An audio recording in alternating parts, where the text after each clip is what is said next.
Okay, this is Thomas Freed on the Liberty Works Radio Network. This is the Truth Attack Hour, and yes, that's right, folks. We're back with the Truth Attack.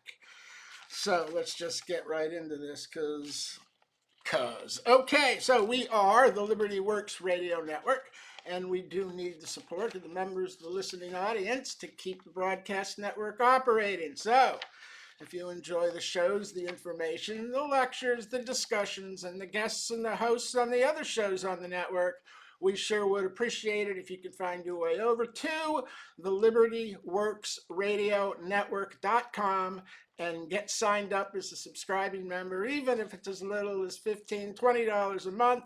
Every subscription helps, and we do need your support to keep the network broadcasting. And if you want to get fully informed on my favorite topic on the show, this show, Thursday evenings at 6 o'clock, you find your way over to taxfreedom.com and start reading, because the Supreme Court has basically issued a ruling that terminates the IRS's enforcement of the income tax as a direct tax applied to you as a function of your simply working for a living. That's not valid constitutional taxation, and it never has been. So, you want to get fully informed, taxfreedom.com. If you know anyone who needs help, irszoom.com, where we can help you answer IRS administrative correspondence and answer the DOJ in court, both civilly and criminally, using the Supreme Court ruling against them in the court. So, there you have it. Okay, let's go back. Last week I kind of had to rush off the last few. I was reading off the 10 planks of the Communist Manifesto because I was trying to make a point that I never got to, because the show kind of ran out of time and I ran out of time to explain the last few five. So let's get right back into that and review that. As last week, I got up to like plank 5 before I just had to rush through. So let's review. Plank 1 of the Communist Manifesto. Abolition of property and land and application of all rents of land to public purpose. Now, of course, this is the one plank that we don't have yet operating here in the United States, or one of the few, because the government doesn't simply seize property, although a lot of people argue the property taxes imposed by the states are the beginning of this form of the state controlling the property and you being reduced to a tenant of it. Because, of course, if you don't pay the state property tax, state may move to take the property. So the mechanism seems to be in place, but it isn't the de facto method of operation yet. Plank 2. A heavy, progressive, or graduated income tax. Need I say more? This is where you find the taxation of income. This is where it originated in the Communist Manifesto. It didn't originate under the 16th Amendment, and it isn't implemented under the 16th Amendment as this communistic form of tax on all labor, where the fruits of labor are redefined wrongfully as taxable income and profit. Because, as we all know, there's no profit in an hour of labor. It's an equal exchange of value for value, dollars for sweat, blood, tears, competence, and experience. So, and graduated taxation, that, of course, isn't in the Constitution, which requires uniformity of taxation of the citizens. And graduated taxation provides for tax brackets, which creates the class warfare, which we now see playing out in our city streets, where the warfare is based on the classes defined literally by the tax brackets of the communistic income tax that's been practiced and enforced since World War II. So communism is present in the United States. You've been practicing it for 50 years. Income tax is communism when applied to labor. The income tax enacted in law and allowed by the Constitution only taxes the earnings, the income of the corporate person, the licensed person, and the foreign person, or the otherwise privileged person. Isn't a direct tax, and that's what the Supreme Court said in 2024 in Moore et X v. United States, and that's why the system has to crash. either by jury verdict or by the Supreme Court, demanding that the lower courts obey the doctrine of stare decisis, which says when the court throws out Roe v. Wade, you can't enforce federal abortion rights anymore. When the court throws out regulatory deference under Chevron, you can't use regulations to go beyond the authority commanded or actually authorized by the statute. And when the court says the tax is indirect, the lower courts are supposed to be barred from enforcing the tax as a non-apportioned direct tax anymore. But they're ignoring the Supreme Court and laughing at it, or rather than just keeping absolutely silent and refusing to obey the doctrine of stare decisis, because they don't want to lose this communistic tax, which is the source of authority and power for the government. Because, of course, if they can reach into your wallet and steal 40% of your pay before you ever see it, well, all of the economic and political power that goes with that pay gets transferred to the government instead of put in the pocket of the man who earned it and should exercise the power. So heavy progressive or graduated income tax. That's here in America. We're practicing communism, and it needs to go because it's the source of the warfare, the class warfare, the violence we now see playing out on our city streets. Third plank, abolition of all rights of inheritance. This is taking generational wealth. And of course, they'll leave you $1 million or $2 million, but they'll take everything over that. Socialism doesn't allow for wealth to pass from generation to generation, or not very much. They take it all. So that's part of controlling property. And of course, plank 1 is how they control property. Plank 2 is how they control labor. Plank 3 is how they control the passage of generational wealth. Plank 4 is how they control the outcome in the courts. Confiscation of the property of all immigrants and rebels. And they don't mean the convicted, they mean the accused.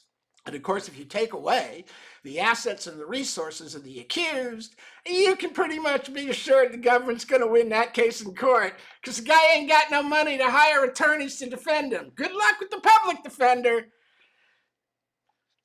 So that's how they control the outcome in the courts. Confiscation of the property of all immigrants and rebels. 5, plank 5, centralization of credit in the hands of the state by means of a national bank with state capital and an exclusive monopoly on currency and credit. Oh, you mean like the Federal Reserve Bank? Well, here it is. 5th plank of the Communist Manifesto is the Federal Reserve Bank and the printing of fiat currency to transfer the power to the government and out of your pocket. And the second plank, the income tax, stealing half your income, that prevents the printing of currency from ever showing up on the streets as too much money in the hands of the people, chasing too few goods, causing, inevitably, inflation, where the currency is exposed as being worth less and less and less every day. You know, where gold runs to $5,400 an ounce and silver runs to $120 because everybody knows the paper fiat currency is burning up. 6, centralization of the means of communication and transport in the hands of, you mean like the FCC and the DOT? Where the federal government controls communication and transportation? Here it is. It's the 6th plank of the Communist Manifesto, and we've been practicing it. It's not constitutional. It's not free enterprise. It's not capitalism. It's communism. Centralization of the means of communication and transportation. The federal government, the FCC, controls the airwaves, and DOT controls the transportation and does the central planning for all 50 states. Right here, it's the Communist Manifesto. Government takeover of these central means. 7, extension of factories and instruments of production owned by the state. The bringing into cultivation of wastelands and the improvement of the soil generally in accordance with the common plan. So this is a return to an agricultural society where the government controls the factories and the populations and how they're deployed. We haven't quite gotten there yet, but we're working towards it, aren't we? 8, equal liability of all to labor, establishment of industrial armies, especially for agriculture. Well, there you go. We're going back to an agrarian society. No more factories, no more production, no more gasoline. Everybody's going to use solar panels and wind to grow what? Rice, corn, soybeans? There's a good diet for you. You get 3 choices. How about that? Yeah, equal liability of all to labor. That's minimum wage. They're going to control what you get paid. Well, that's always worked out well because the government certainly understands how competition for labor works. Right? Yeah, right.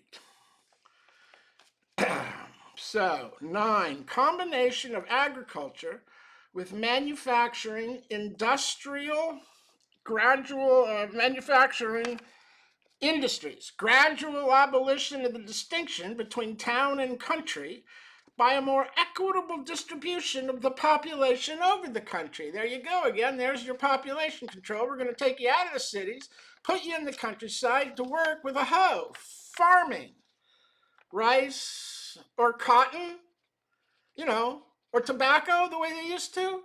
That's what they're got planned for you. Back to work as an agrarian society. That's why they're taking away the power. That's why they're making power expensive under Biden and the Democrats' plan is to take away power from you, because if the government can control the utility of power, they can pretty much control every aspect of society by diverting the power to those efforts and industries they support while denying it to those that they don't want to operate.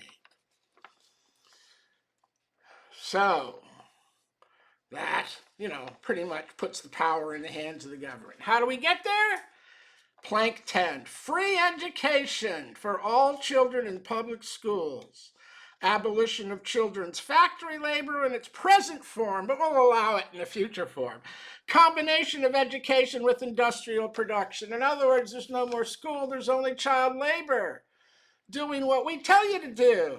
And of course, they never talked about education. It's propaganda, indoctrination to the Communist Manifesto, and now Islamicism and gender identity and all the other nonsense. Ooh, we're destroying the earth. It's going to burn up. The water's going to flood us. Carbon is bad. No oil, no gasoline. Let's all sit in the cave and die of cold and hunger. Absolutely insane. But this is where it all comes from. 10 planks of the Communist Manifesto. Let the central government do your education, and pretty soon all your kids will be stupid. But they'll believe in socialism or Islamicism, both of which will destroy you and rule you and enslave you to that rule, and will never represent you, and will never administer a limited government. Because those who believe in socialism believe in the omnipotence of government to replace God. Because they don't believe in God, they believe in man and his systems, which need to replace the natural world provided for God, because it's a scary place that doesn't provide equitable outcomes to all the persons in it, because some persons study and learn and work hard and produce, and other persons drink until they're dead at 27. So, is it nature and God, or is it man and his habits? The Democrats think it's God. They can do better. They never have, but they keep claiming they can. Isn't that wonderful? And if you believe that, I've got some swampland in Florida that they're going to drain, and you should buy and invest in right now. Give me a call. Okay, I think I hear that first commercial break coming up. This is Thomas Freed on the Liberty Works Radio Network. This is the Truth Attack Hour.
Okay, this is Thomas Freed on the Liberty Works Radio Network. This is the Truth Attack Hour, and let's just get right back into this. So, as I was explaining, America is already practicing half of these planks of the Communist Manifesto. The second plank, income tax. The fifth plank, a Federal Reserve Bank. Sixth plank, control of communication and transportation. Seventh plank, controlling agriculture and industry. Minimum wage in the eighth.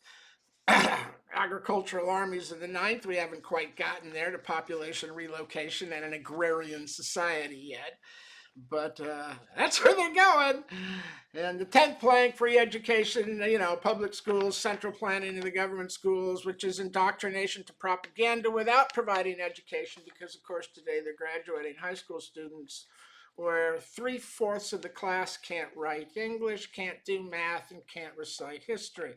They're just passing them through to become automatons in the slave labor system, where they're just smart enough to push the buttons and move the levers without getting their arms cut off, but too dumb to realize they've been made peons and slaves, servicing the debt of a master class, ruling them from a false authority, claiming to, be God on earth, literally, is what the government believes, and operates as if it is. And many governments don't recognize the existence of God, specifically socialist communist governments like in China, North Korea, and the other places, Russia, throughout history, which have attacked religion as socialism or Islamicism takes over, because, of course, Islamicism is not a tolerant belief system.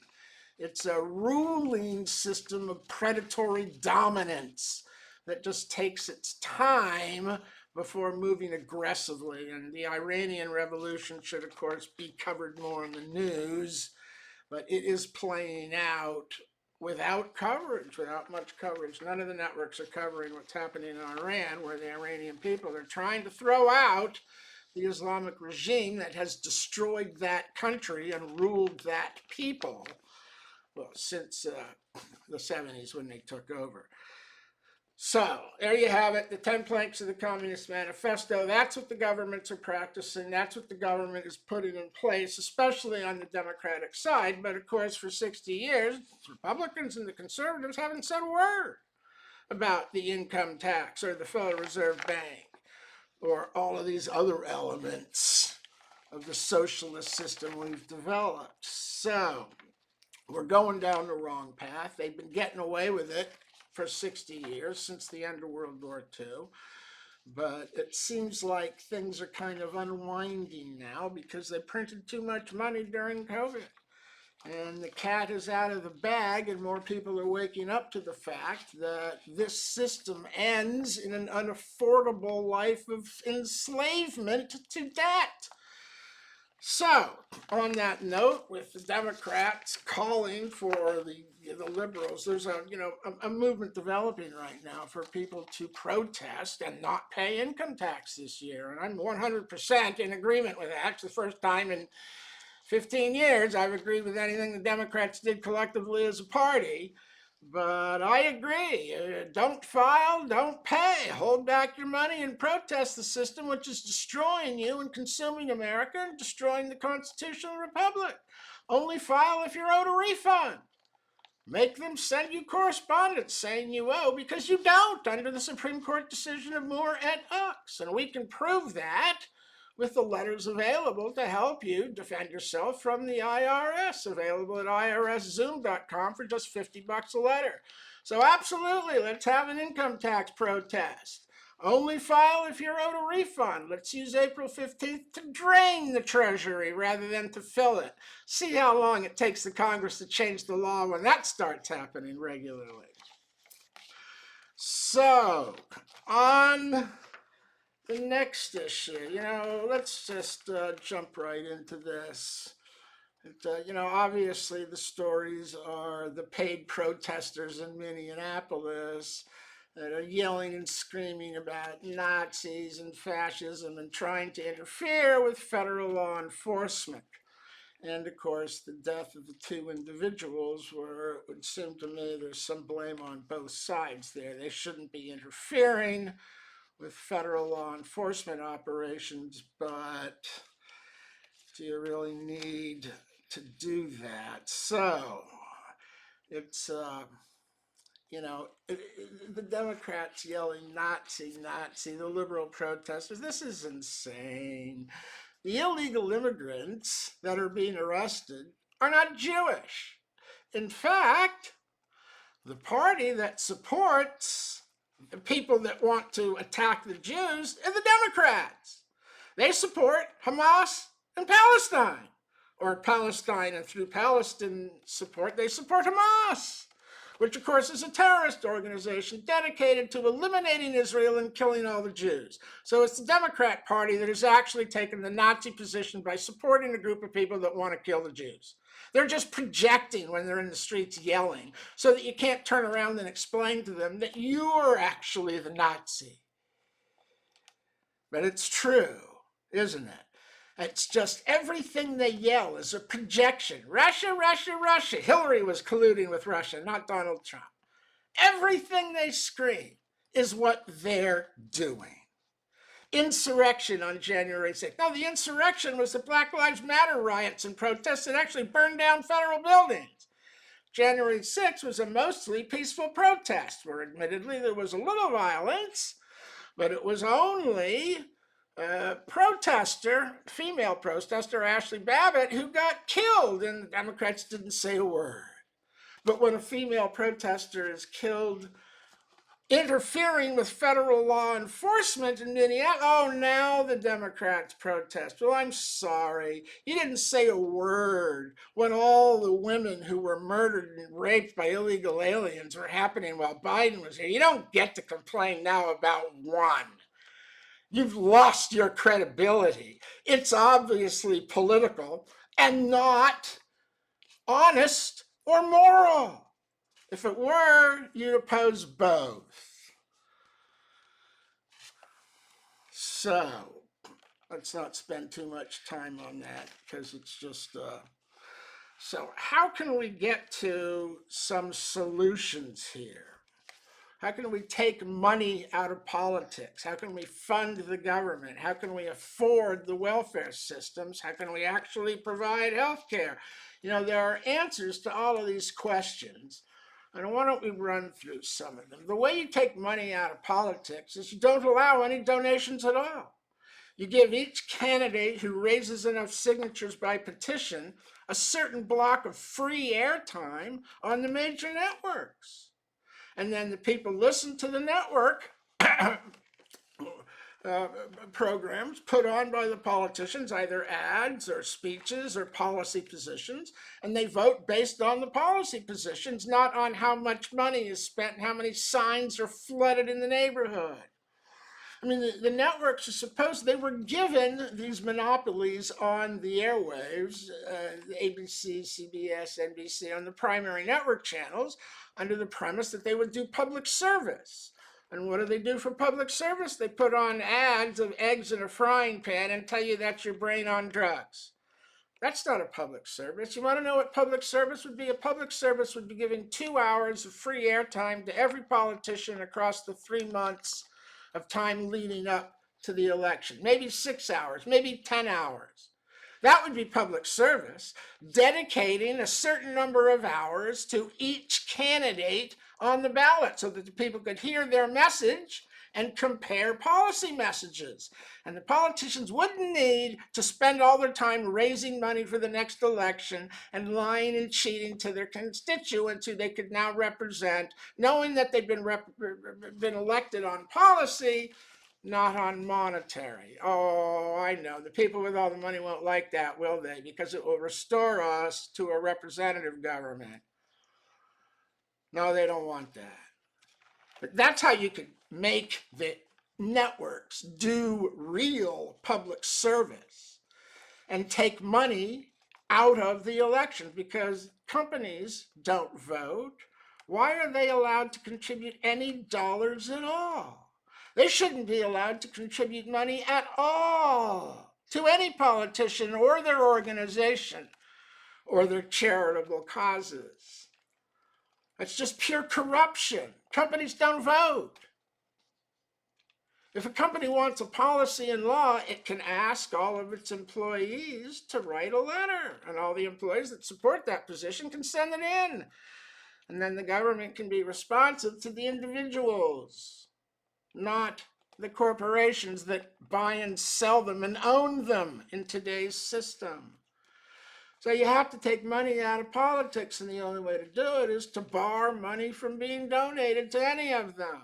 It's making them wealthy and us poor, because the system is corrupt.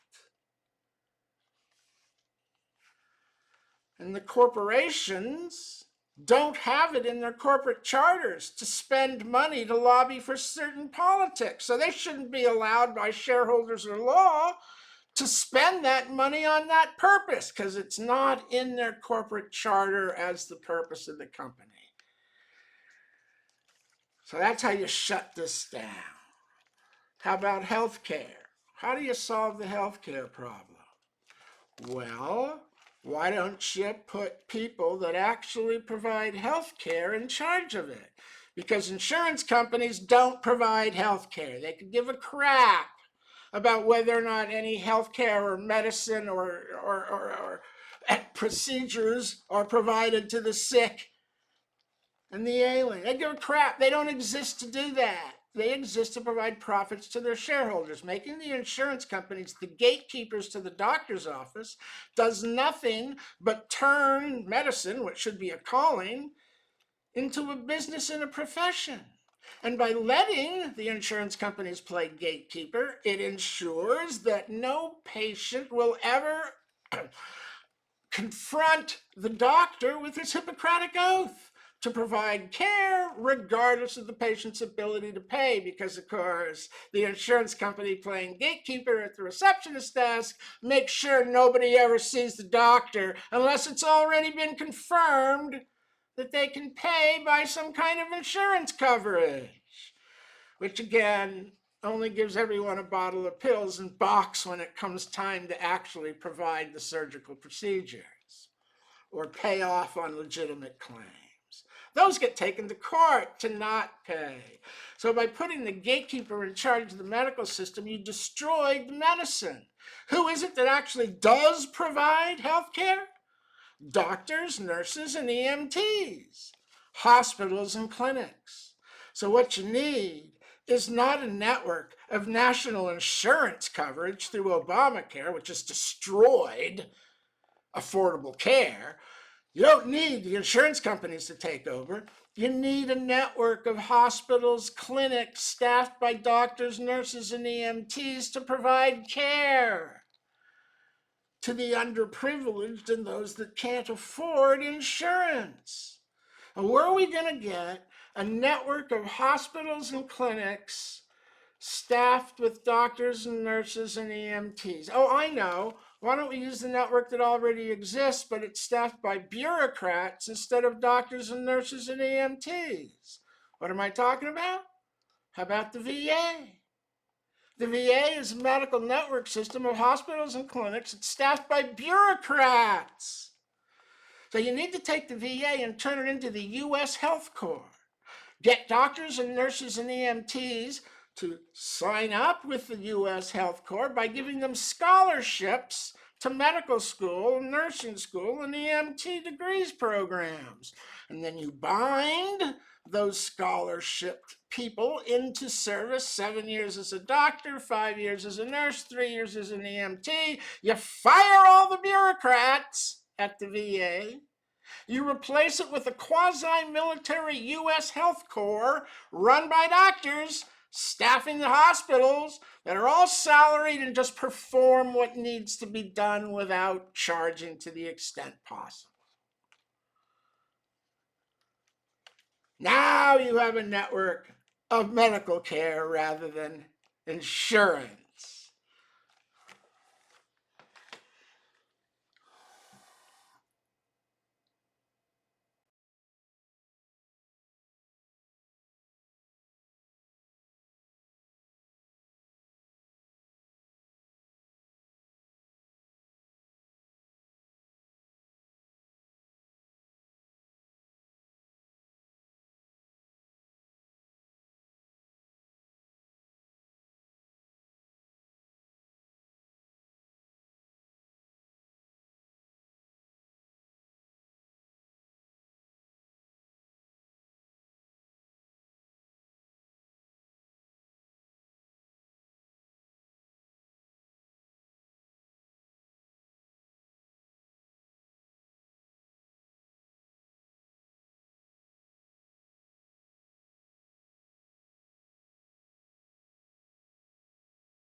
Okay, this is Thomas Fried on the Liberty Works Radio Network. This is the Truth Attack Hour, and let's just get right back into this. And we are about to have, starting tomorrow evening, another Schumer shutdown. The government is going to be shut down again, probably for a while, while the Democrats try and force the Republicans to, well, basically what they want is all money and all law removed for removing illegal aliens. They want to prevent the federal government from removing illegal aliens who have violated state laws.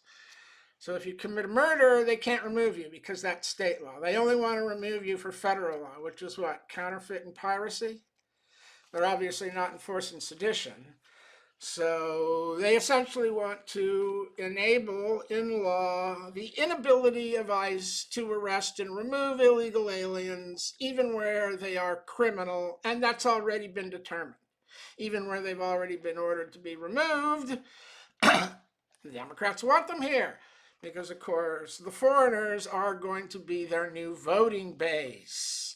Hispanics are now a larger population segment than the blacks, and the Democrats decided to take the black vote for granted, leave it behind, and go after the Hispanics, which is why the money's being diverted from the black population, the citizens who need the assistance but have been denied it by the Democrat city governments they're ruled by for the last 50 years, and the Democrats are giving the money to the foreigners. So to buy their votes is the new demographic.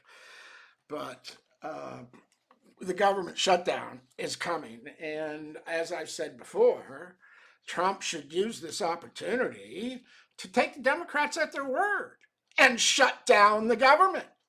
He's already dismantled much of the Department of Education, starting with the last shutdown, but he hasn't gone far enough. He needs to abolish the Department of Education and the Department of Agriculture, the Department of Commerce, the Department of Labor, the Department of HUD, Housing, the Department of Transportation, the Department of Energy, the Department of Education, EPA, and OSHA. All of these federal agencies are unconstitutional agencies. They are not authorized to exist in the Constitution. They were all started by presidents reacting to an emergency they created. The Interior was created in 1849. Agriculture was 1862, the Civil War. Commerce was 1903. Labor was 1913. Health and Human Services was 1979. HUD is 1965. Transportation 67. Energy 77. Education 79. EPA 70. And OSHA 1989. All of these agencies were created out of thin air based on an emergency that the government created, like the Department of Energy in 77 was a function of the oil embargo they had, when the problems they had with Iran in that era under Jimmy Carter. So all of these government agencies should not exist, and they should be gotten rid of. And the collective budgets for all of these agencies should be added up and distributed to the states proportionately to the census. The problem here is that the federal government has unlimited access to the capital at the Federal Reserve Bank, and that's how they funded all of these organizations and departments that are not authorized to exist. And they were able to step into a vacuum within these states because the states don't have the capital to properly administer to all of these areas. So by virtue of the fact that the states lacked the financial resources to act, the federal government stepped in and started enacting laws and rules and regulations that under Chevron they were allowed to overstep the bounds of authority in the statute to become ruling authorities across the lands of all 50 states, when not a single one of these agencies is constitutionally authorized to exist with authority in the states. So let's abolish all of these departments. When they close the government, close them down. Get rid of all these agencies. Turn them all into 10-man offices inside the Department of the Interior to coordinate with the 50 states, because you're going to take the budget and share the wealth. The problem is the state governments don't have access to capital to do these things, but the federal government does. So since they've allocated money for these things unconstitutionally, let's cut that portion of the budget 10% and distribute it to the states to spend in all of these areas. Let each state figure out what the best policy would be in the state for education, agriculture, energy, labor, transportation, housing. Let the states decide which systems work best rather than having the central planning under the Communist Manifesto dictated by the federal government. Let's share the wealth, huh? Let's not steal it from those that are productive. Let's make the federal government share the wealth. Slash these funds 10% every year until the budget is balanced. The states won't mind. Last year they didn't get a dime. Next year, they'll know they'll be getting 10% less, so they need to take the initial funding in the first few years and set up the infrastructure that they can then maintain with the lower funding that will come later after it's been slashed 10% 2-3 years in a row. Now all you got to do is keep stable the spending from the other half of the government. Can you do that? No, probably not. But this is how you get a handle on restoring power to the states and taking it away from the federal government, is you shut down all the federal operations that are unconstitutional. And you pass that authority and the budget to the states to administer within their own governments. This would shrink the government, shrink the spending, shrink the debt, empower the states, and create policy systems that were properly put in place for the demographic they serve. As you can bet, the systems that serve the populations of Wyoming, Montana, Idaho, and South Dakota need to be different than the systems that service the cities of New York, Boston, Baltimore, and Washington, D.C. They have different demographics, and the central government can't dictate the proper policy. And when it does, it just waters policy down till you get an education system that teaches new math that isn't math and doesn't teach anyone how to add or multiply, sufficient to be a functioning adult. So you get rid of all the agencies that shouldn't be here. And now all you have to do is stop the hemorrhaging from your Social Security, Medicare, and welfare systems. How do you do that? That's pretty easy. Means test the recipients. Nobody who has a net worth of over what? Well, at least $1 million. If you got a net worth of over $1 million, you shouldn't get any Social Security until you fall below that. And then you would gradually get more of your potential benefit up to the point where your assets ran down to, say, what, the last 150,000? We don't want to tax you off your property, but if you've got $2 million worth of net worth, you shouldn't be getting Social Security. You should be living off your net worth. If you have to sell your $2 million home and move to a $500,000 apartment and live off the $1.5 million, do it. Don't ask government to pick it up. So you means test Social Security and Medicare. People with value shouldn't be getting welfare distributions. They should be cut off. And when you do that, you'll be able to cut the Social Security tax, probably to 6%, but at least to 8%, 4% and 4% from the employee and the employer, rather than the 6.25% or 6.5% it is now, taking it up to almost 13%. You cut it down to 6 or 8, 3 and 3 or 4 and 4. When you means test, that'll be sufficient. So, now, of course, I talked about the next thing is you have to take away the power of the state to rob you before you get paid. So you were terminating the income tax. There's no tax on your labor. There never should have been. The only tax there is going to be the 4% Social Security tax. Everyone should get to keep the rest of their paycheck. No more income tax. It doesn't fall on labor. It was originally intended to be a tax on the corporate subjects. not the backs of labor, but by allowing the corporate subjects through accounting to deduct all of their expenses artificially inflated, bonuses, salaries, perks, trips, cars, automobiles, planes. The corporate subject avoids paying tax because, surprise, all the profits were expended on themselves artificially, which allows them to live like aristocrats or oligarchs and rule, while the corporation escapes tax in its entirety because they had an expense of lobbying the government for favorable law. So the corporate subject has escaped taxation by taxing profit, by allowing them to have no profits through fraudulent accounting. So instead of taxing profits, you get rid of the income tax entirely and tax corporate earnings without deduction, no expenses, no losses. You manage all that on your own. 5% of everything that crosses the corporate register paid in monthly, escrowed, and quarterly paid into the treasury. Tax corporate earnings.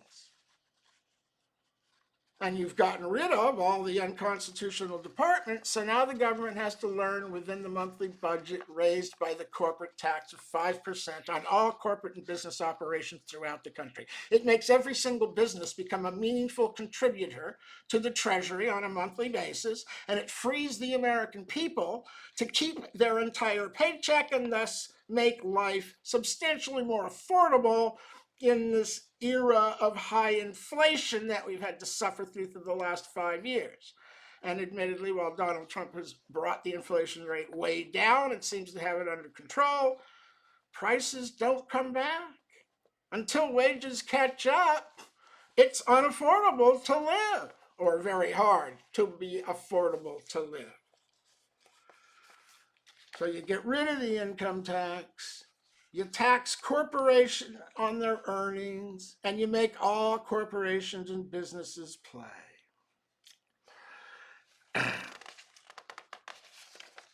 And that gives you a handle on restoring constitutional government that will be forced to represent. You take money out of politics.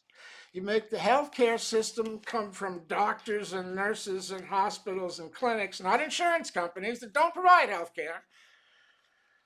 You means test your welfare recipients so you stop using it to buy the votes of the elderly upper middle class that are afraid and living on the dole when they don't need to. They should be spending their own money, not draining the assets. You can cut the Social Security tax and still have enough for the people that need it, and actually pay more to the people that need it, because you should be paying way less to the people that don't. It's an inverted Ponzi pyramid where they steal from the poor for their entire lives and then they die before age 64, and all the money goes to the wealthy who lived beyond 64 and didn't have to work in the mines or in the factories for their whole life. So it's an inverted Ponzi pyramid. Instead of taking from the wealthy what they can afford and distributing it to the needy according to their need, it takes from the poor and enslaves them and distributes the money to the wealthy that outlive the poor. And it's not being used as a safety net for widows and orphans to catch those that slip through the net of society. No, it's being used to buy votes, to bribe the elderly, to keep voting for me so that you keep getting your check instead of fixing the poverty problem, the food problem, the housing problem, the ignorance problem, the violence problem, the illegal alien problem, the open border problem, the Federal Reserve Bank problem, the 38 trillion in debt problem, the unconstitutional communistic income tax problem.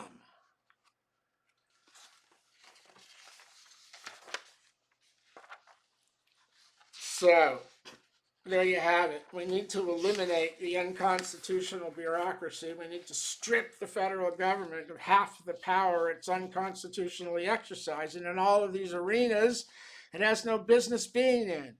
And with the government shutdown coming, it's a perfect time for Donald Trump to go ahead and say, okay, you want to shut it down? Let's shut it down.